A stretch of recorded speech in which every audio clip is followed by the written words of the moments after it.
إن الحمد لله نحمده ونستعينه ونستهديه ونعوذ بالله من شرور أنفسنا وسيئات أعمالنا. من يهده الله فلا مضل له ومن يضلل فلا هادي له. وأشهد أن لا إله إلا الله وحده لا شريك له. وأشهد أن سيدنا ونبينا محمدا عبده ورسوله أرسله الله تعالى بالحق بشيرا ونذيرا بين يدي الساعة. من يطع الله ورسوله فقد رشد ومن يعص الله ورسوله فإنه لا يضر إلا نفسه ولا يضر الله تعالى شيئا. أما بعد فإن أصدق الحديث كتاب الله وأصدق الهدي هدي محمد صلى الله عليه وسلم وشر الأمور محدثاتها وكل محدثة بدعة وكل بدعة ضلالة وكل ضلالة في النار. أجارني الله وإياكم من النار. السلام عليكم ورحمة الله تعالى وبركاته. obboleewwan keenya mawduunii nuti irra haasofnu liqaa kana keessatti liqaa basiit yeroo gabaabduu keessatti waa'ee ji'a amma keessa jirru ji'a rajabaati. Bid'atu rajab. Ji'a rajabaa kana keessa bid'aawwan garagaraattu jira.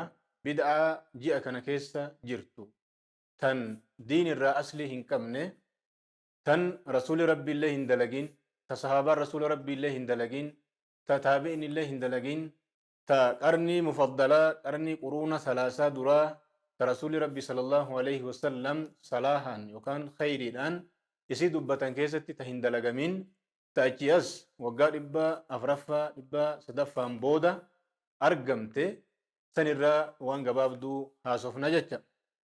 Akkuma beekamu rabbiin keenya subhaanahu wa ta'aalaa akki jedhu إن عدة الشهور عند الله 12 شهرا منها 4 حرم. أكذب لكوفس جيني كربي نغرتي خلقه قراني لما تنرى جيني أفوري جاء ويمتول جاء كبجمتول جاء كيسا لول الليل أبتو درو زبان جاهلي يوم كيسة الليل جاء سنكيسا وللولاني نمني دران جاء كاوان كيسة ولي قدمو هندن ديني rakkoo jidduu isaanii jirtuuf jecha ji'a kana keessa bakka barbaade deemuu danda'a waliin tuqanii jecha. Jiini tuni afran jiini sadihii walfaana jirti. Jiini sadan walfaana jirtu tuni zulqiidaa, zulhijjaa, muharram. Isiin tuni walfaana jirti. Jiini tokko immoo adda jira wahuwa rajabu mudara allazii bayna jumaada wa shacbaan. Ji'a rajaba mudaraa jedhaniin warra qabiilaa mudaraattuyyuu isa kabaja hedduu kanaaf rajabu mudaraa jedhan. Jiini tuni waggaa lama keessatti argamti. Fakkeenyaaf zulqiidaa fi zulhijjaan waggaa tokko, muharramiif rajabni waggaa itti aanu keessatti argamti jecha. Kanaaf jiini tuni ji'a hurmaa qabdu rabbitu dubbatee, laakiin jiini tuni hurmaa haa qabaattu malee ji'a rajabaa kana keessatti warri bid'a adda addaa fidanii ji'a rajabaa soomuun, ji'a rajabaa keessa umraa kassasanii godhuun, akkasumallee ammoo ji'a rajabaa kana keessa halkan 27 halkan gaafa rasuuli rabbi sallallahu alaihi wasallam mi'raaja bayeeti jedhanii kabajuun bid'atu laa asla lahaa fiddiin. Bid'a agartee diin keessatti aslii hin qabne ta rasuuli rabbi illee akkuma reef jenne hin dalagin, ta sahaballeen hin dalagini jechuudha. Kanaaf achi keessa waan adda addaatu jira. Warri agartee bid'aa tana fide kan fidan salaatu ragaa'ib jedhanii salaata awwala ji'a rajabaa baatii rajabaa awwalatti kan salaatan yookaan immoo jum'aa rajabaa awwala keessa kan salaatan. Salaanni tuni akka isaan jedhanitti raka'aa 12. Raka'aa 12 tana raka'aa duraa keessatti faatihaa qara'anii, raka'aa itti aantu keessatti inna anzalna yeroo 3 qara'anii, raka'aa ammas qul yaa ayyuhal qul huwallahu ahadi yeroo 12 qara'anii akkasitti raka'aa tokko tokkoon salaama baafatanii maqaan isii salaatu ragaa'ib kan jedhamtu. Haadhihi bid'atun muhdasatun laa asla lahaa min addiini. Naam, qur'aanni illee hin dubbanne, hadiisni illee hin dubbanne, bid'aa guyya keessa dhuftuu taatee irraa eegatuun irraa of eeguun barbaachisaadha. Walii bayaansuun walii ibsuun barbaachisaadha jecha haadha min baabii annasiha.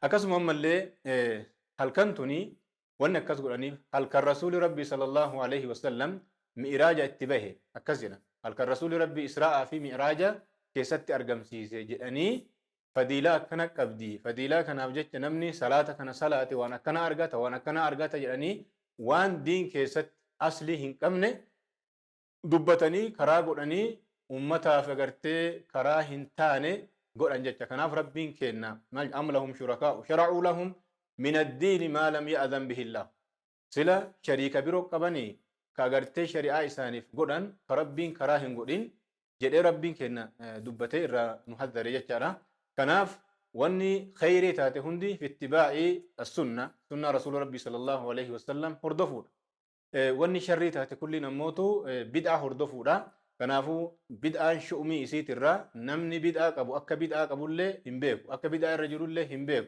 توبة اللي هندن دهو يعني كناف ربي نغرتي بدعة الرا نوافقيسو بدعة هم تورا كنافو تقو تاتي قدو تاتي بدعة واني رسول ربي هندلقين من أحدث في أمرنا هذا فهو رد رسول ربي صلى الله عليه وسلم كجرا نمني أمري دين كينا كان كيس وان هنجره وان دين إسا دين كيس هنجره وان شريعة إسلام كيس هنجره والرسول لي اندبتي وان قرآن اندبتين في ده فهو رد أي مردود عليه سرت دي فما را إسراه فرطمو جراني اللهم أرنا الحق حقا وارزقنا اتباعه وأرنا الباطل باطلا وارزقنا اجتنابه هذا وبالله التوفيق وصلى الله وسلم وبارك على نبينا محمد وعلى آله وصحبه أجمعين السلام عليكم ورحمة الله تعالى وبركاته دعاة للهدى دنيا ودينا على منهاج خير المرسلين وبالحسنى نشق سبيل رشد إلى جنات رب العالمين